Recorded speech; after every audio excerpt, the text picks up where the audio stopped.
Chapter 11. There were these things to do.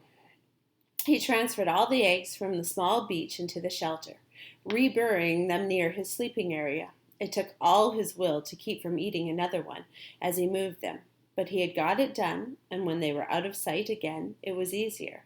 He added wood to the fire and cleaned up the camp area. A good laugh, that cleaning up the camp. All he did was shake out his windbreaker and hang it in the sun to dry the berry juice that had soaked in and smooth the sand where he slept. But it was a mental thing.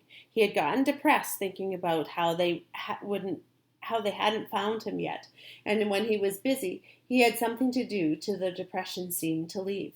So there were things to do. With the camp squared away, he brought in more wood.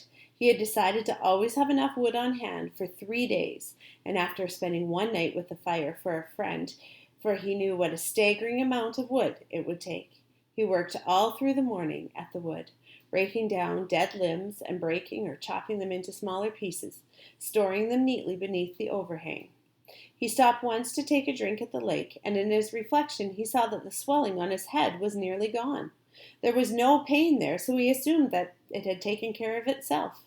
His leg was also back to normal, although he had a small pattern of holes, roughly star-shaped where the quills had nailed him, and while he was standing at the lake shore taking stock, he noticed that his body was changing. He had never been fat, but he had been slightly heavy with a little extra weight just above his belt at the sides.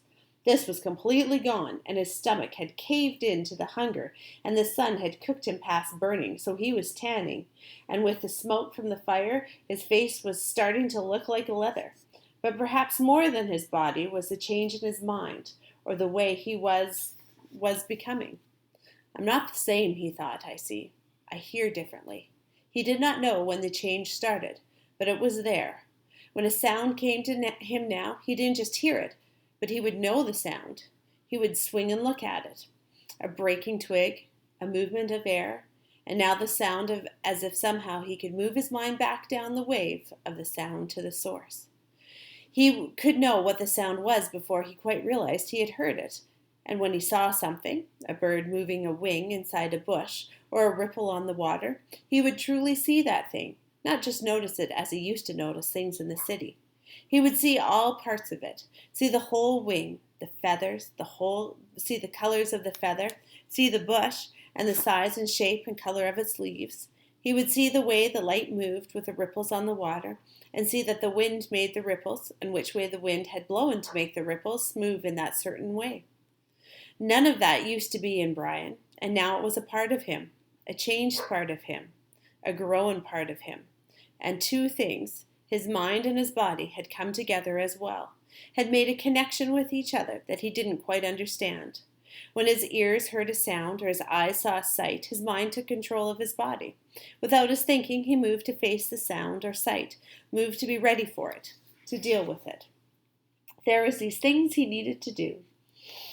When the wood was done, he decided to get a signal fire ready. He moved to the top of the rock ledge that comprised the bluff over his shelter, and was pleased to find a large, flat, stoned area. More wood, he thought, moaning inwardly. He went back to the fallen trees and found more dead limbs, carrying them up on the rock until he had enough for a bonfire. Initially, he had thought of making a signal fire every day, but he couldn't. He would never be able to keep the wood supply going. So while he was working, he decided to have the fire ready, and if he heard an engine, or even thought he heard a plane engine, he would run up with a burning limb and set the signal fire. Things to do. At the last trip to the top of the stone bluff with wood, he stopped, sat at the point overlooking the lake, and rested. The lake lay before him, 20 or so feet below, and he had not seen it this way since he had come in with the plane. Remembering the crash, he had a moment of fear, a breath-tightening little ripple of terror, but it passed, and he was quickly caught up in the beauty of the scenery. It was so incredibly beautiful that it was almost unreal. From his height, he could see not just the lake, but across part of the forest, a green carpet, and it was full of life. Birds, insects. There was a constant hum and song. At the other side of the bottom of the L there was a large rock sticking out over the water, and on top of the rock was a snaggly pine had somehow found food and grown, bent and gnarled. Sitting on one limb was a bluebird with a crest and a sharp beak, a kingfisher. He thought of a picture he had seen once, which left the branch while he watched and dove into the water. It emerged a split part of a second later. In his mouth was a small fish, wiggling silver in the sun. It took the fish to a limb, juggled it twice, and swallowed it whole. Fish. Of course, he thought. There were fish in the lake, and they were food. And if a bird could do it... He scrambled down the side of the bluff and trotted to the edge of the lake, looking down into the water. Somehow it had never occurred to him to look inside the water, only at the surface. The sun was flasking back up into his eyes, and he moved off to the side, and he took his shoes off and waded out 15 feet. Then he turned and stood still, with the sun at his back, and studied the water again.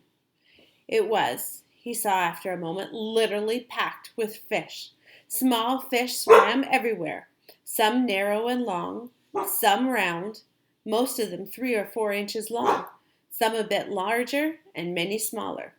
There was a patch of mud off to the side, leading into deeper water, and he could see old clam shells there, so there must be clams.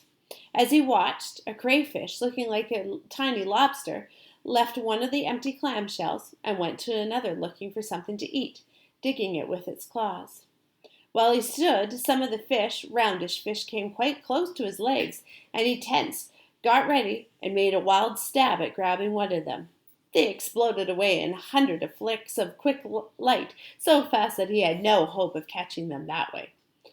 But they soon came back, seemed to be curious about him, and as he walked from the water, he tried to think of a way to use that curiosity to catch them. He had no hooks or string, but if he could somehow lure them into the shallows and make a spear, a small fish spear, he might be able to strike fast enough to get one. He would have to find the right kind of wood, slim and straight. He had seen some willows up along the lake that might work, and he could use the hatchet to sharpen it and shape it while he was sitting by the fire tonight. And that brought up the fire, which he had to feed again. He looked at the sun and saw it was getting late in the afternoon, and when he thought of how late it was, he thought he ought to reward all of his work with another egg, and that made him think that some kind of dessert would be nice.